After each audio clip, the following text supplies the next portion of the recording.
my God.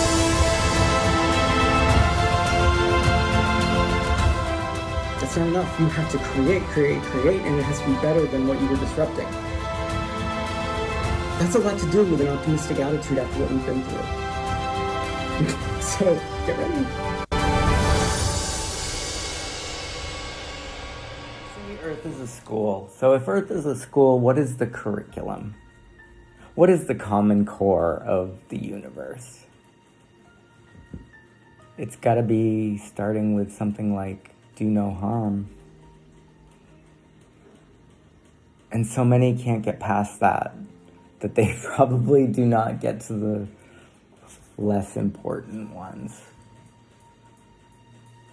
It's really simple. It's not even religious. It doesn't have to be. Step 1, do no harm.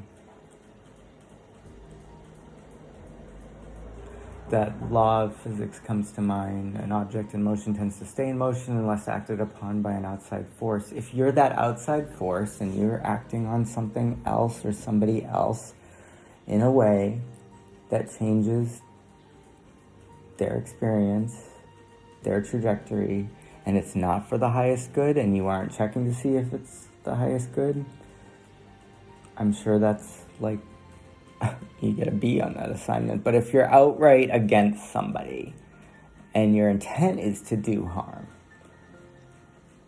then you're in this cycle of failing that lesson. And you're going to get it at least 3 times is what we feel. I don't think you're going to move on from that, though. So is there really hope of clearing karma for, somebody that's a career killer? Somebody that's a gang leader, somebody that robs people for a hobby. And I say people, and I know companies are people too, but it's different in reconciling. And the scoring system is different with companies and with robbing the store, looters versus actual people that are in a crisis. Like the Walking Dead scene comes to mind where they're breaking into a store and they're taking food, but they're really not taking it from anyone, and they're not robbing the store. There's no one there. Like, it's abandoned and it's food they're grabbing. They're not grabbing a flat screen TV like you see in some of these looting things that make it to the news. But those things that make it to the news, I swear, are designed to just make people have the haves and have-nots discussion, and without judgment and taking sides. The purity factor isn't there in the reporting, and it's a different kind of problem when it's possibly scripted or agendaed, motivated. It's not too much to know that some of these things that we think are conspiracy aren't actually conspiracy. Someone would say, central casting, you need something shot, you need a video segment tonight, something that will just make people absolutely horrified of humanity. Let's get some people breaking through a footwear store and smashing the window and running out with shoes that are just their size. It's not baby formula they're stealing. That's a different kind of problem, right? Both are problems.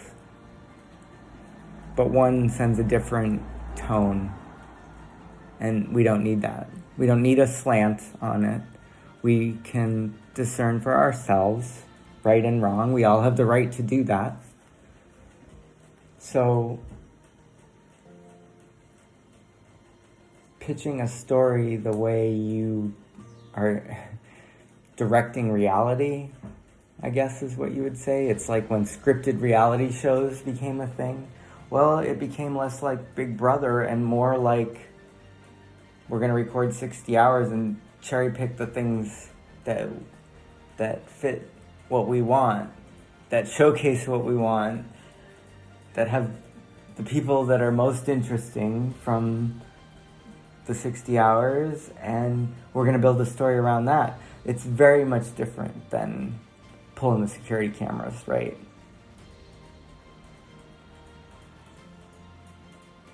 If we pull the security cameras, we should see the clock running and we should be able to tell. That's why it's there.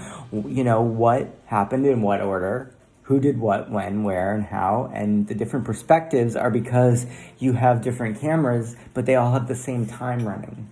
And we get to look at it later and say, oh yeah, this person showed up at this time, they broke this window, and then a different person went through the window first, so they're working together. Like, none of that in scripted reality gets to happen. You just see someone with the race that is designed to enrage that area running out of the store with a new pair of sneakers. That's what you see. The only thing worse would be if it was paid promotional advertising and they were wearing a t-shirt that had a brand that was actually endorsing it. That's the only way you could perverse the situation one more step, is to be making money off of it in that way. And let's not say it's ruled out. I don't know. I'm just the messenger on that one. It came to me like that. That's pretty sick. If you're going to control the story and what people see and manipulate, like, the truth really is what you're writing, right? When you do it that way, and then you're going to benefit from it in even another way. That's really sick. And you know that some of these riots and things like that, there's a lot going on that was planned or staged or is an agenda of a group or a government in some cases. And the people that show up, you know, they're wearing masks and they're wearing gloves, and they're not average protesters, right? They're there to flip a car over and stand on top of it for 10 minutes for a photo op and leave. And a lot of them that come before, they're gone before the protest even starts, it seems like. They light the fire and they add the accelerant and they get the hell out. And then the story gets shot as, you know, what it isn't. It's psychops. It really is. And it's designed to divide us. And we're smarter than that. We're getting smarter than that. We see it. We call it out for what it is. We replace the news. We stop watching the news. But what do you replace it with? It's starting to be like there are some things that are even worse than the news now. So before we ban TikTok, before we, you know, have that whole